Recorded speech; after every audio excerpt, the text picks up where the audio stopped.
నమస్తే గురుగారు. శ్రీమాత్రే నమః. శ్రీమాత్రే నమః. గురుగారు, మనిషి జీవితంలో నవగ్రహాలు చాలా crucial role, important role play చేస్తూ ఉంటాయి అని అంటారు.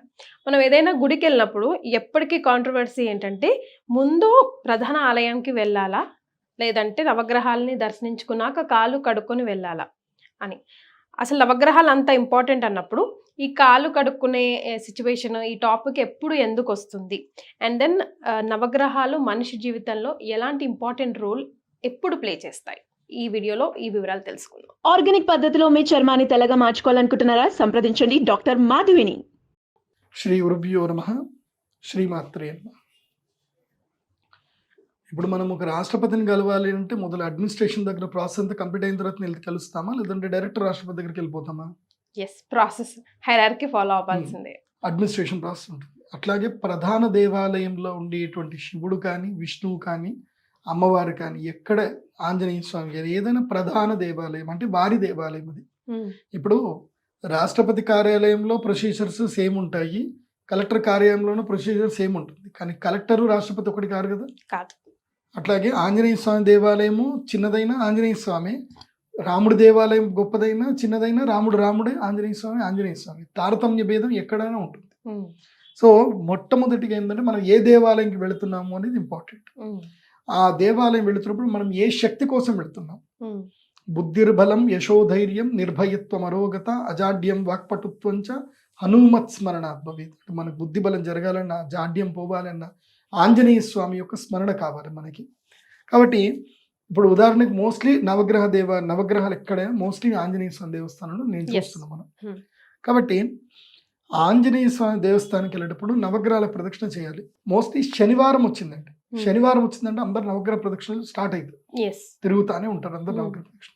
ఫస్ట్ ఒకటి గుర్తుపెట్టుకోండి, ప్రదక్షిణ వల్ల కలిగే లాభం ఏంటో గుర్తుపెట్టుకోండి. మొదటి ప్రదక్షిణం వల్ల ఏం జరుగుతుందంటే మన ఆరా ప్యూర్ అవుతుంది.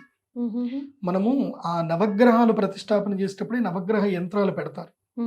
పెట్టి ఆ నవగ్రహాల చుట్టూ మనకు ప్రదక్షిణ చేయడం అని చెప్పడం అంటే ఏంటంటే ఆ నవగ్రహ ఆరా ఏదైతుందో ఆరా మనల్ని ప్యూర్ చేయడం. ప్రతి ఒక్కరు కూడా కర్మ అనేటువంటి ఆరా ద్వారా ఉంటారు. ఈ నవగ్రహాలు ఎవరు అంటే అడ్మినిస్ట్రేషన్స్, కంప్లీట్గా అడ్మినిస్ట్రేషన్. నువ్వు ఎవరు అనేది చెప్పేది నీ జాతకం. నీ జాతకం అంటే అర్థం ఏంటిది? ఈ జాతకంలో ఆ 12 గళ్ళల్లో ఉండే నవగ్రహాలే.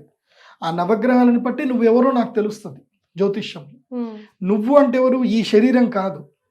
నీ సోల్ ఏంటి? నీ ఆత్మ ఏమిటి? నీ సోల్ ఎక్కడి నుంచి వచ్చింది? ఎంత కర్మను తీసుకొని వచ్చింది?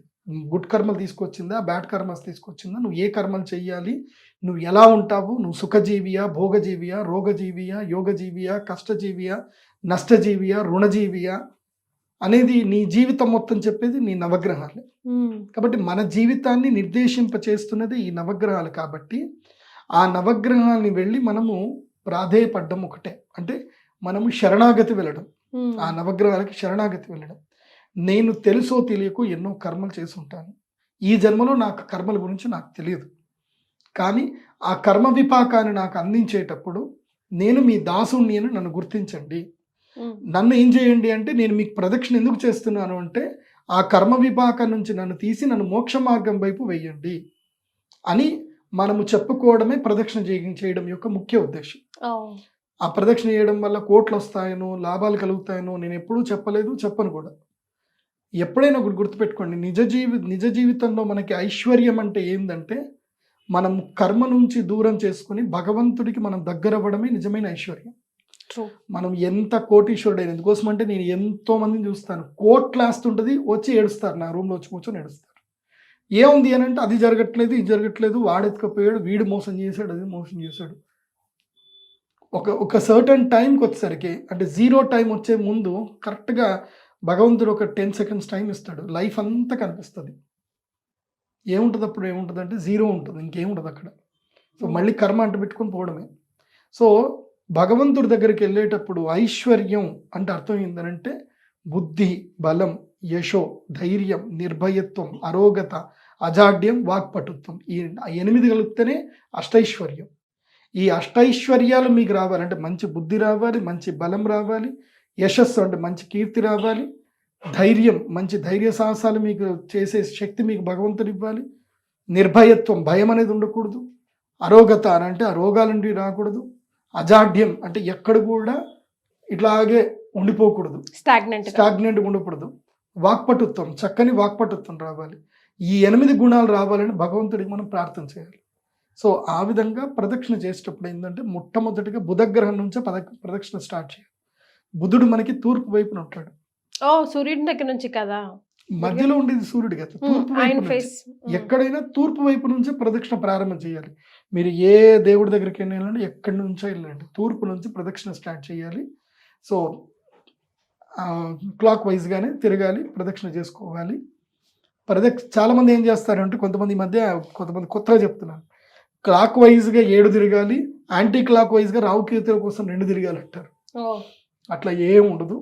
దే ఆర్ యాంటీ క్లాక్, రావుకేతులు యాంటీ క్లాక్ గానే తిరుగుతుంది. అది వాళ్ళ ప్రకృతి.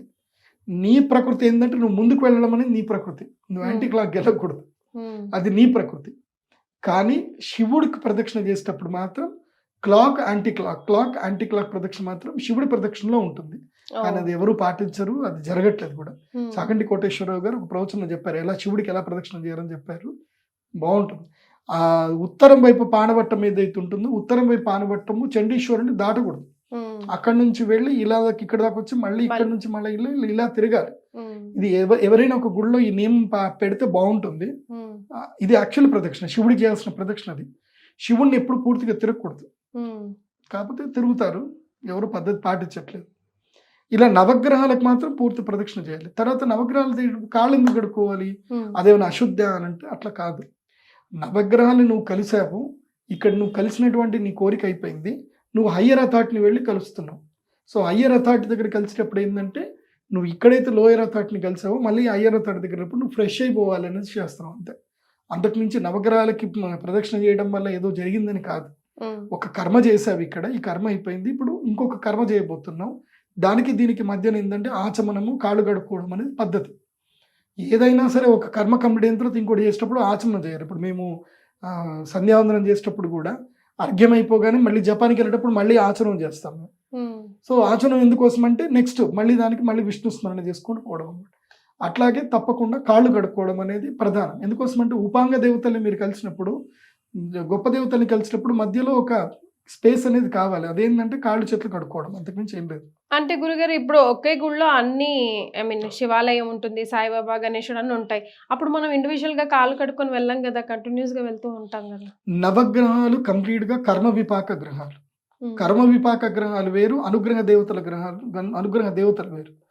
దేవతల అనుగ్రహాన్ని మాత్రమే ఇస్తారు, అంటే ఆశీర్వాదాన్ని మాత్రం ఇస్తారు. నవగ్రహాలు అట్లా కాదు, మన కర్మలన్నింటినీ ఇస్తాయి, సత్కర్మలు దుష్కర్మలు అన్నీ ఇస్తాయి. కాబట్టి ఈ కర్మ విపాకం ఇక్కడ ఉంది కాబట్టి కర్మను మనం ఇక్కడ త్యజించి వెళ్ళాలి. కాబట్టి కర్మ విపాక గ్రహాలకు ప్రదక్షిణం చేస్తాం. కాబట్టి తర్వాత కాళ్ళు చేతులు కడుక్కొని కూర్చొని విష్ణునామస్మరణ, విష్ణు అని 3 సార్లు అనుకొని తర్వాత ప్రధాన దేవాలయం లోపలికి వెళ్ళాలి. ఇలా అన్ని దేవాలయాలు కలిసిన చోట ఏం జరుగుతుంది అని అంటే మీ మనస్సు మొత్తం చంచలమైపోతుంది. నాకు తెలిసి అది కరెక్ట్ కూడా కాదు. మీరు ఏ శక్తి కావాలో ఆ శక్తికి సంబంధించిన దేవుడు అంటే, దేవాలయం అంటే ఇప్పుడు తంజావూరులో ఒక టెంపుల్ ఉంది, పెద్ద టెంపుల్ ఉంది. ఆ టెంపుల్ కనుక చూస్తే ఆయనకి పని పాట లేక అంత పెద్ద శివుని పెట్టి అంత పెద్ద గుడి ఎందుకు కట్టాలి? చిన్న గిట్లు పెట్టేసి చిన్న శివుని పెడితే అయిపోతుండే కదా. దేవాలయానికి ఒక నియమం ఉంది, అది ప్రాకార లక్షణము అని ఒకటి ఉంటుంది. ఈ మధ్య ఎవరు పడితే వాళ్ళు ఇష్టం వచ్చినట్టు కట్టేసుకుంటున్నారు. సరే, అది కూడా ఒక విధంగా మంచిది అనుకోండి, చేయండి. కానీ మనం ఏ దేవత దగ్గరికి వెళుతున్నామో మనకి ఏ శక్తి కావాలి, దేవత దగ్గరికి దేవాలయానికి వెళ్ళడానికి గల ప్రధాన కారణం ఏంటంటే, ఒకటి మనం కర్మని ఓవర్కమ్ చేయాలి. రెండవది మనకి ఏ శక్తి అయితే మనకు తగ్గిపోతుందో ఆ శక్తిని మనము భగవంతుడి నుంచి అనుగ్రహంగా పొందాలి. దానికోసం మనం దేవాలయం వెళ్ళాలి. నేను ఆల్రెడీ దేవాలయం సంబంధించిన ఎలా వెళ్ళాలని ఒక వీడియో చేశాను. దేవాలయంలో అసలు ఏం చేయాలనేది కూడా ఒక వీడియో చేస్తాను, అది ఉంటే చూడండి, లేదంటే మళ్ళీ చెప్తాను, అది కూడా మళ్ళీ వినండి. దేవాలయం వెళ్ళినప్పుడు మీరు చేయాల్సిన ప్రధానమైన పని ఏంటంటే భగవంతుడికి నవగ్రహాలకు ప్రదక్షిణ చేయడము, కాళ్ళ చేతులు కడుక్కోవడము, ప్రధాన దేవాలయానికి వెళ్ళడము, తీర్థ ప్రసాదాలు తీసుకోవడం, ఆరతి తీసుకోవడం, ప్రదక్షిణ చేయడం. ఇదంతా 50%. ఆ తర్వాత చేయాల్సిన 50% ఏంటంటే అక్కడ కనీసం ఒక 10 నిమిషాలు కూర్చొని ఉచ్ఛ్వాస నిశ్వాస స్థితిగతుల్ని అనుసరిస్తూ ధ్యానము చేసుకోవడం. ఆ భగవంతుడితో మమేకమయ్యి మీ మనస్సుతో ఆ భగవంతుడిని మీరు తిలకించడం, మనోనేత్రంతో భగవంతుడిని మీరు దర్శించుకోవడం, ఆ భగవంతుడితో మీరు సంభాషించడం. ఇది చాలా ప్రధానమైనటువంటిది. అక్కడ శక్తిని మీరు ఎంత స్వీకరించినా మీ మనస్సులో ఉన్నటువంటి వ్యధ బాధ మీరు భగవంతుడు చెప్పుకోలేకపోతే ఎట్లా? చెప్తేనే కదా మీకు స్వాత్మావలోకనం అవుతుంది. తర్వాత మీరు స్వాధ్యాయ పరులు అవుతారు.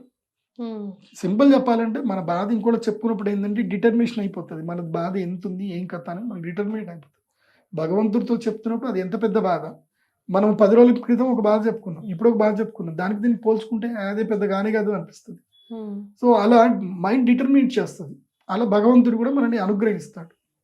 దేవాలయంలో వెళ్ళినప్పుడు ఈ పని చేయండి. Right. Thank you so much గురుగారు. నమస్కారం. శ్రీమాత్రే.